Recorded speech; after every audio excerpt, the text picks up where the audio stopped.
Hello and welcome to my YouTube channel. My name is Dr. Peter, and in this video I want us to talk about how you can have a smooth clinical posting as a medical student. Sir William Osler is regarded as one of the greatest physicians of all time, and he had this to say, that to practice medicine without books is like sailing an uncharted sea. But to practice medicine without patience is like not going to sea at all. Clinical postings and rotation form a core aspect of our training as medical students, and these are a few things you should be aware of when you are starting your clinical postings. Number 1, safety. When you come for your clinical rotations, you need to be very careful. The hospital is probably one of the most dangerous places in the world because the most virulent organisms are brought into the hospital. When you come to the hospital, come with only what you need. When you have your ward coat on, come with your notebook, a handbook, and probably a pen. Don't carry extra baggage so that you don't carry virulent organisms home from the ward. In my last rotation in internal medicine as a medical student, I had an eccentric professor and he was teaching us nosocomial infection. He took everybody in my class to the ward and he asked a classmate of mine to examine a patient, and my classmate was quite informed, as you'd expect a medical student in their final clinical rotations to be, and he went ahead with good bedside manners, took consent from the patient and proceeded to examine, but he did not use personal protective equipment.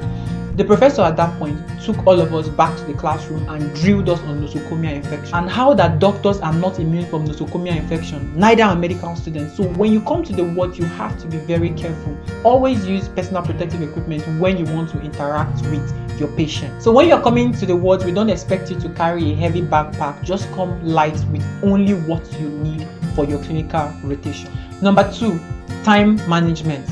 Let me start off by saying you are not yet a medical doctor, and I say this with the best of intentions. The reason why is because you have to manage your time between your books and your clinical activities. Clinical postings are usually divided into junior postings and senior postings. At the end of junior postings, you write theoretical exams.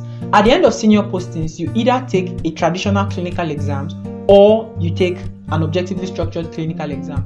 As you come along for your clinical postings, you will often hear this quote that medicine is both a science and an art. This means you need theoretical knowledge from your textbooks as well as clinical skills from interacting with patients and learning from other physicians. But this also means you need to spend adequate amount of time with your books. For junior postings, I recommend 30% of your time and energy to be dedicated to clinical activities, while 70% of your time and energy to your academic activities, your textbooks. The reason why is when you come for the ward round, they're going to ask you to list causes of finger clubbing, and if you've not read your textbooks to know the causes of finger clubbing, you will not be able to respond to those kind of questions in the ward. So when you see clinical science on the ward, you have to go back to your textbook to read them to be able to have a firm understanding of what you are learning on the ward. For junior postings, I recommend 70% of your time and energy to your academic activities and 30% of your time to your clinical activities.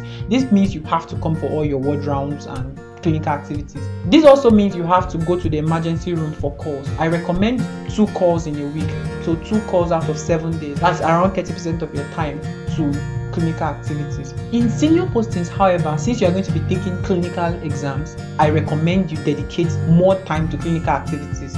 I would suggest 40% of your time and energy to clinical activities and 60% of your time still to your books. Because even in your senior clinical postings, you still need to learn a lot of theoretical and scientific knowledge to be able to learn, understand, and pass your examination. Number 3, clinical clerkship. As a medical student in clinical rotations, you are going to be assigned patients and sometimes multiple patients to clerk and present to your attendings. The more you practice clerking of patients, the better you get at it. And we spent a lot of time and energy on this channel teaching how to clerk, how to examine, and things like that. And by the way, if you're interested in examination stations, OSCE clerkings, and things like that, please do subscribe to this channel and watch out for more of our content.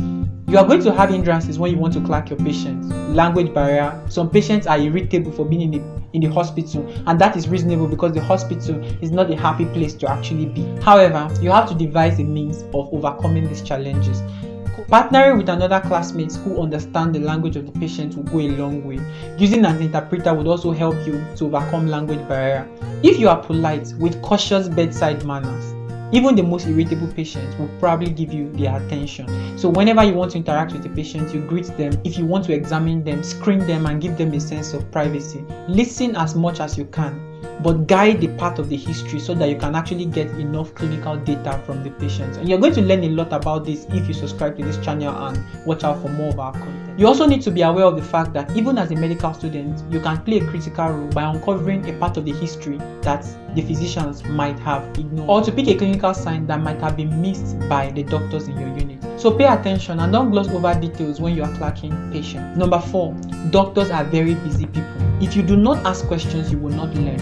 You will never know the causes of sterile pyorrhea, or the causes of a green colored urine, or how the crepitations of subcutaneous emphysema feels if you do not ask your attending physician what is that. When you see things that are strange on the ward, when you see the clinician carry out certain maneuvers, ask them so that they will tell you. When you ask them, they will show you, and if you are eager enough, they might even let you examine, palpate, and have a first-hand experience of particular conditions. I'll never forget my second surgical rotation when I was in cardiothoracic surgery. We had a child with pentalogy of Cantrell. The ectopia cordis and the sternal cleft will always be etched in my memory because I saw that baby. There is no substitute to coming for your clinical rotations. But even if you come without asking questions, you will not truly learn and utilize your clinical posting to the full capacity. If your consultants do not have time to take your full presentation, you can learn to summarize such that you can even present brief summaries of the patients you have clerked during your ward round. And there's going to be a video on how to summarize patients and cases on this particular channel. Number 5, do not take decisions in patient's care. Sometimes patients and patient relatives would have very grim diagnoses, and coming in your ward coat and your stethoscope, they would look to you to give them a softer diagnosis or a better prognosis than what the unit doctors have already given them. Desist from this. Always defer this decision and these counsels to the senior doctors in your unit. Also, do not forget that you are also bounded by confidentiality even as a medical student. So you cannot discuss patient cases in your rooms and with your friends casually. Always maintain confidentiality. Now let me push that first point home. There was once a medical student in pediatric rotation.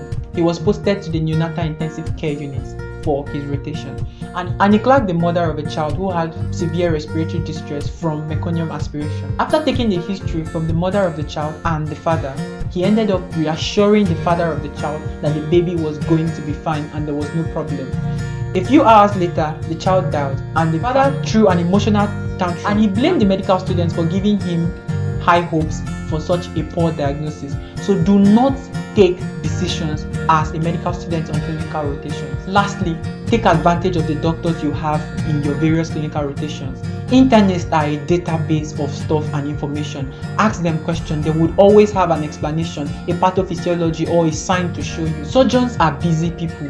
You have to go the extra mile and show them you are willing to learn so that they can also go the extra mile and teach you subtle things that you might not learn otherwise. Pediatricians are the most emotionally charged and intellectually critical clinicians. There's a lot to learn from them if you are willing to learn. And even though obstetricians are the happiest clinicians, there is still a lot to learn from them. So take advantage of the doctors and other medical staffs in your clinical rotation. This will bring us to the end of this video. Don't forget to like, subscribe to this channel, and share with your classmates so that we can all have smooth clinical rotations. See you in the next video.